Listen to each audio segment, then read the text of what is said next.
Shalom!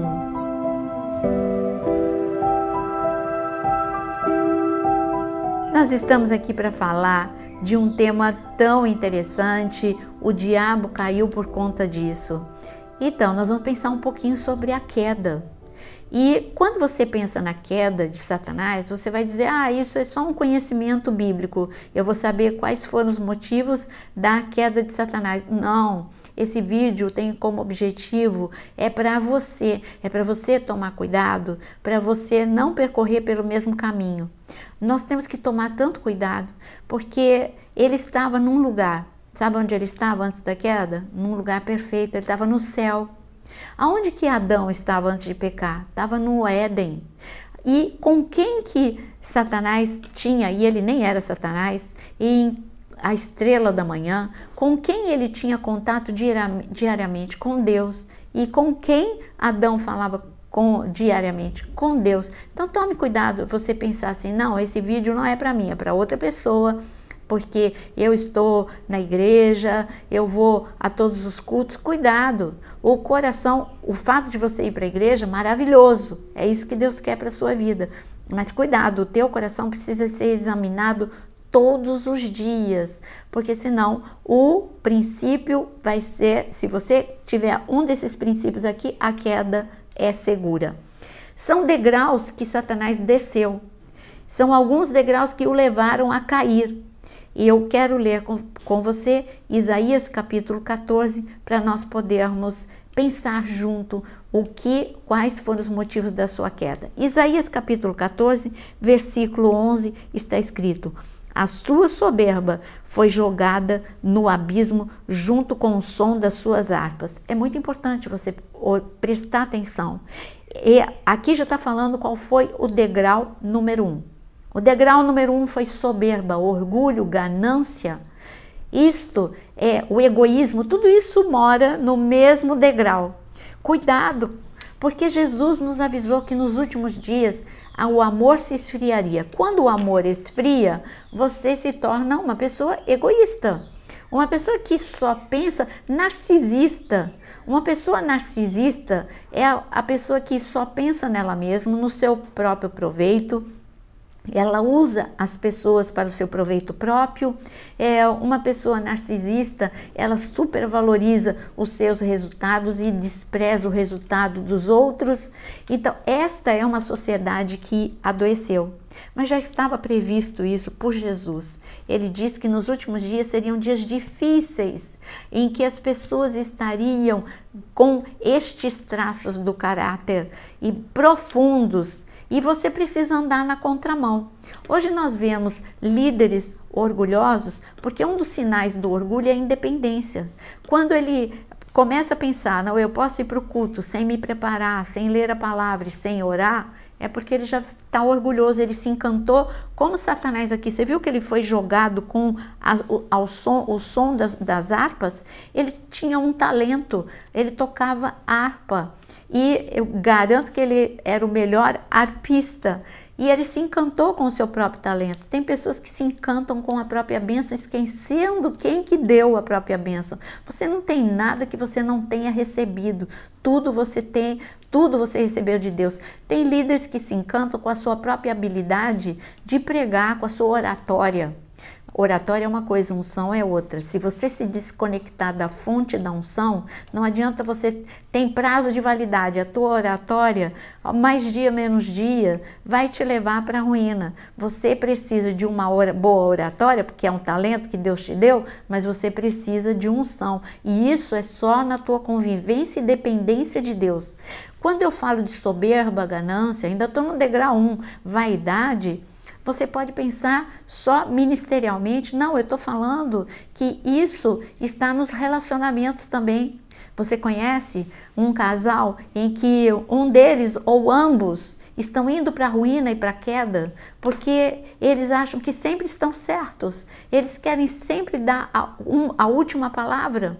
Eles nunca erram. Ou um ou outro pensa dessa forma, ou ambos pensam dessa forma. Essa é a receita para o fracasso. Essa é a receita para a ruína, porque relacionamento é ceder, é tolerar, é relevar, é escutar, é falar, Não é você ser um ditador, isso não é um relacionamento. Este orgulho hoje com mega igreja, nós estamos correndo um grave risco. Em certa ocasião, quando eu fui numa conferência, a primeira coisa que um preletor que tinha acabado de me conhecer, ele perguntou, foi quantos membros, ele nem entendeu o meu nome direito, e ele já me perguntou, quantos membros tem tua igreja? Gente, ele não quis nem me conhecer, ele já quer saber quantos membros. Quer dizer que se eu disser que a minha igreja tem poucos membros, ele vai me desprezar. Se eu disser que a minha igreja é uma mega igreja, ele vai me supervalorizar. Esse é o caminho para a ruína. Para Deus é importante uma multidão, para Deus é importante uma pessoa. Então, quando você, estiver olhando e desprezando os pequenos inícios ou o chamado, tem pessoas que Deus chamou para ter e cuidar de um pequeno rebanho e outras Ele chamou para cuidar de um grande rebanho. Um não é maior do que o outro. Soberania de Deus, foi Ele que decidiu. Então, olha, e também tempo de redes sociais, as pessoas ficaram muito orgulhosas, um comparando com o outro, não, a minha é maior, a minha é melhor. Isso eu estou falando ministerialmente, mas eu estou falando também que quando o orgulho entra num casamento, destrói o casamento. Quando um pai, ele não está pronto para dizer, perdoa, eu errei. Um pai, ele não está 100% certo. Ele tem que ensinar o seu filho que os fortes ou aqueles que estão em autoridade também erram, pedir perdão. E esse é o princípio da ruína de um relacionamento entre pai e filho, quando o pai, ele não pede perdão pelos seus erros. Você precisa pedir perdão pelos seus erros, por julgamentos ou pela forma que falou no momento de raiva, e era outro motivo a sua raiva.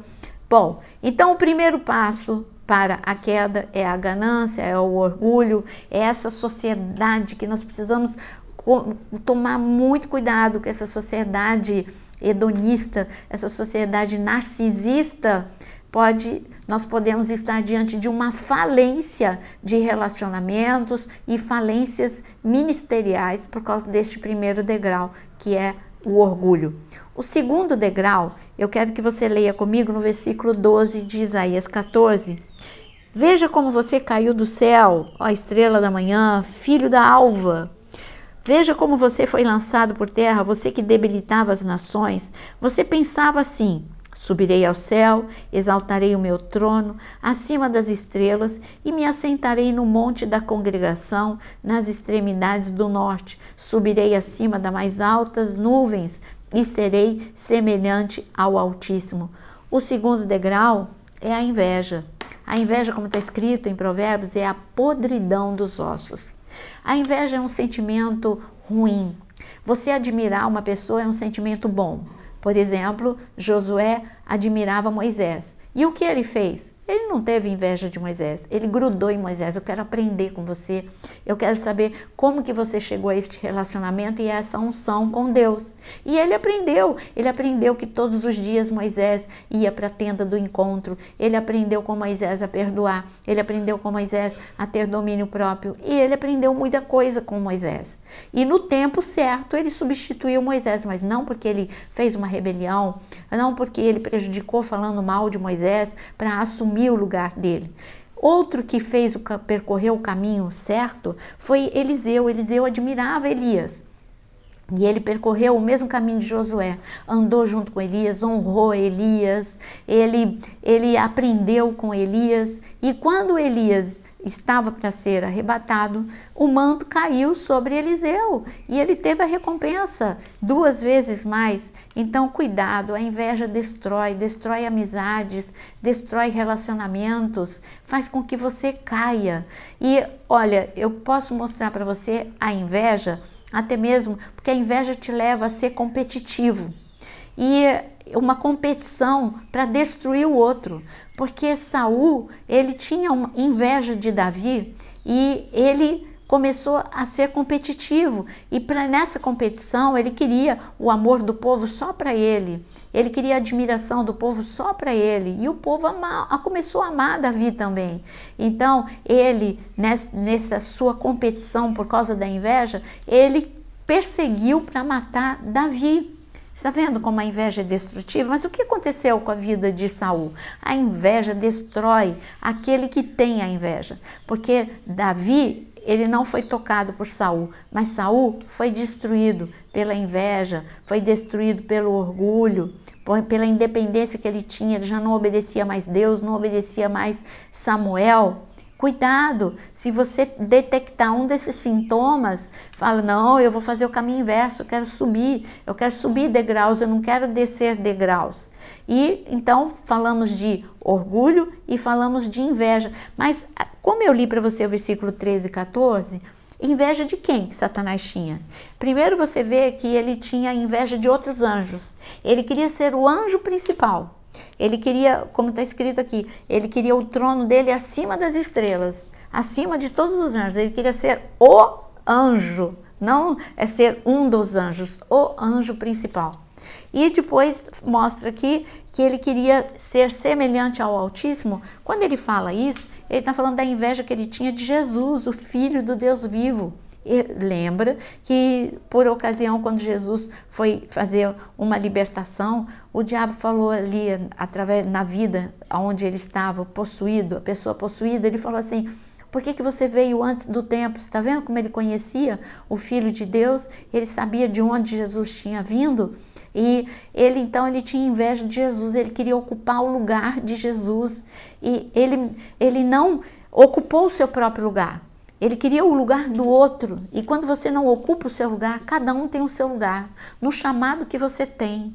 Você precisa, olha, eu já falei em alguns temas, mas eu amo tanto a vida da mãe de John Wesley. Ela ocupou o lugar dela, ela não quis ser outra pessoa, ela quis ser, Deus a chamou para ser a mãe de 9 filhos, sendo que 2 deles avivalistas. Ela foi a melhor mãe, a intercessora desses filhos. Esses filhos aprenderam tudo de Deus com ela, e eu garanto que quando ela morreu, assim, teve um cortejo, teve fileiras de anjos para receber essa mulher com toda a honraria, tanto quanto os seus filhos que foram avivalistas. Ela teve o mesmo galardão, se não maior.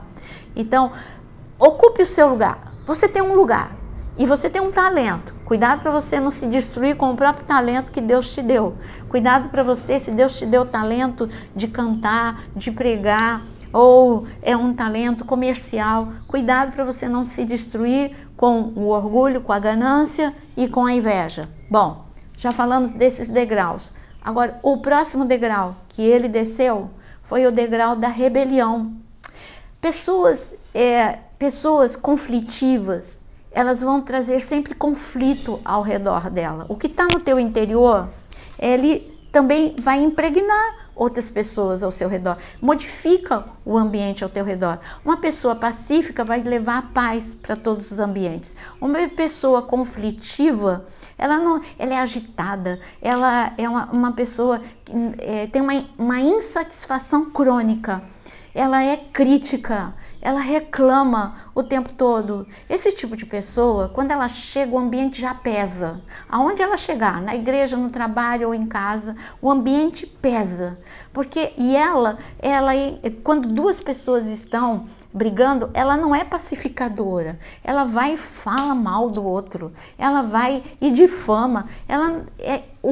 A essência dela deveria ser pacificadora. Mas ela absorve uma outra essência, que é a essência das trevas, que é a rebelião, é o conflito, é a briga, são as disputas, e isso leva à ruína.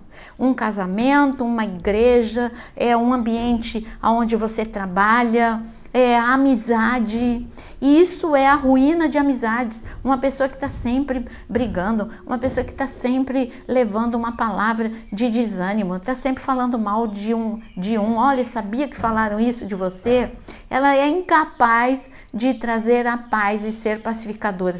O sermão da montanha, a parte das bem-aventuranças, o Senhor diz que feliz é aquele que é pacificador, porque será chamado filho de Deus. Então eu quero dizer, você é chamado de filho de Deus? Você tem que passar nesse teste, hein? Os filhos de Deus são pacificadores. E o diabo, ele levou guerra para um ambiente santo, o céu. Ele teve guerra no céu porque ele agitou o coração de alguns anjos. Ele tinha um coração agitado e agitou. Ele fomentou briga, rebelião e disputa. E essa guerra, quem sai perdendo é sempre quem? A pessoa que é conflitiva. Parece que todo mundo ao redor perde, sim, perde, mas a pessoa que mais perde é ele mesmo. Uma pessoa conflitiva não vai ter amigos, vai ser solitária e vai ser uma pessoa que vai se auto-sabotar o tempo todo. Você é auto-sabotagem em pessoa. Então vamos mudar isso, hein? Ser pacificador. A outra parte em que o outro degrau que ele desceu para esta queda absurda foi a violência. O Senhor Jesus disse para nós aprendermos com ele que ele é manso. Jesus é manso. Aprenda comigo. Eu sou manso e sou humilde. Satanás não, Satanás violento. Ele trouxe tanto que Apocalipse capítulo 2 diz: ai da terra, porque ele desceu com grande ira, sabendo que pouco tempo lhe resta. Então ele é a ira em pessoa. E você? Você tem problema com a ira? Cuidado, esse é um degrau que vai te levar para a ruína. A ira te domina ou você deixa que a mansidão te domine? Mas para você deixar a mansidão te dominar, você tem que declarar e você tem que exercitar todos os dias que a ira não vai te dominar. Como que você vai fazer isso?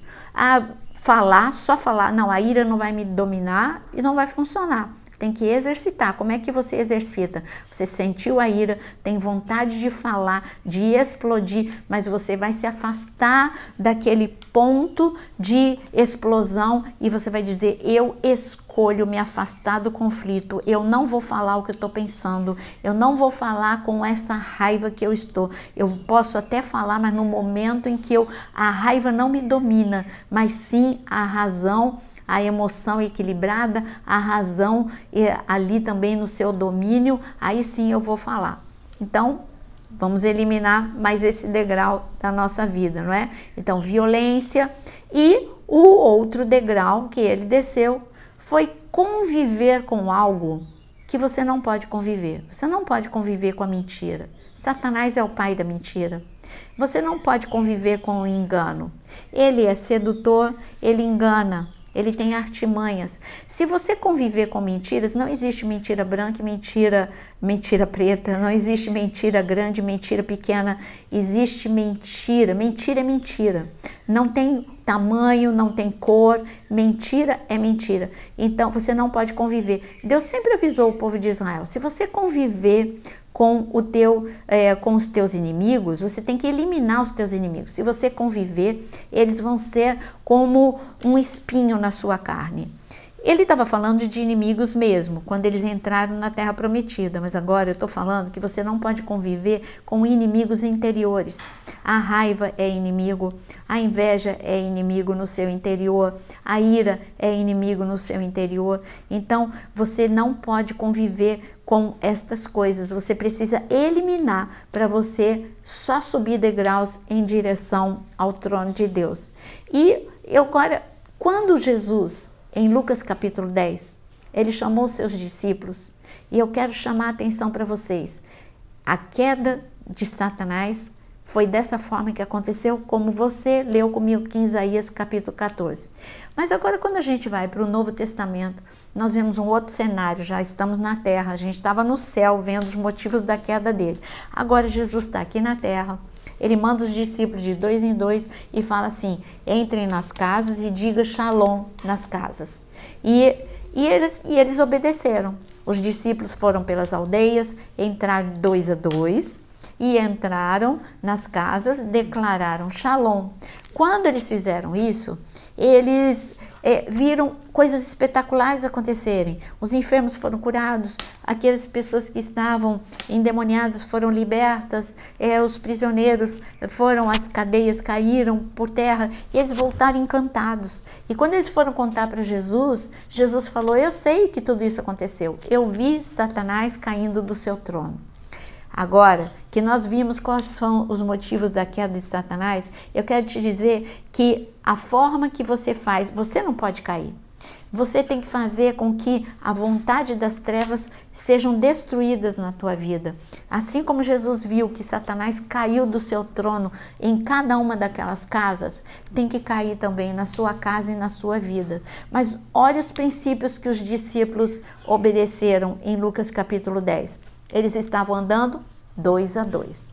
Para você andar com uma outra pessoa, você precisa saber que aquela pessoa é tão importante quanto você. Então o orgulho já não tem.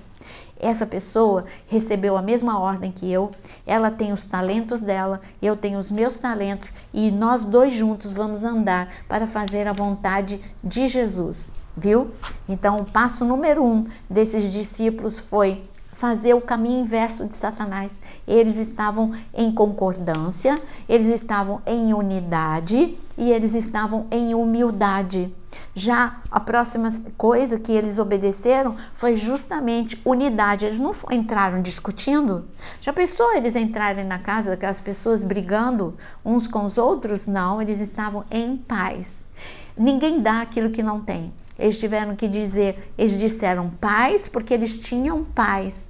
Você está vendo que os discípulos, eles subiram os degraus? Humildade, eles não tinham orgulho, eles não tinham inveja um do outro, eles valorizaram o talento um do outro, eles não estavam divididos, eles estavam unidos, eles não tinham violência no interior deles. Qual é a palavra que eles falavam? Paz. Eles eram pacificadores, eles eram filhos da paz ao entrar em cada uma daquelas casas e eles anunciaram a verdade, eles não conviviam com a mentira. Quantas coisas e o que aconteceu? Unção, libertação, cura. É isso que vai acontecer na sua vida. Então, a proposta de Deus para você, suba degraus, não desça degraus como Satanás.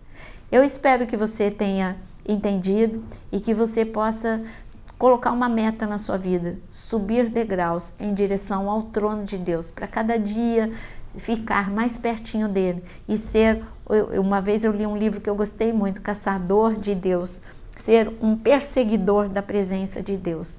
Que o Senhor te abençoe e não esqueça, compartilhe esse vídeo. E se você ama aprender a palavra, aqui nós temos neste canal, no meu canal você tem a área de membros, que tem muitos cursos e você pode aprender muito. Então é só você se inscrever e também se inscreve aqui no canal, mas também se inscreve como membro e você vai poder fazer o curso. Que Deus te abençoe.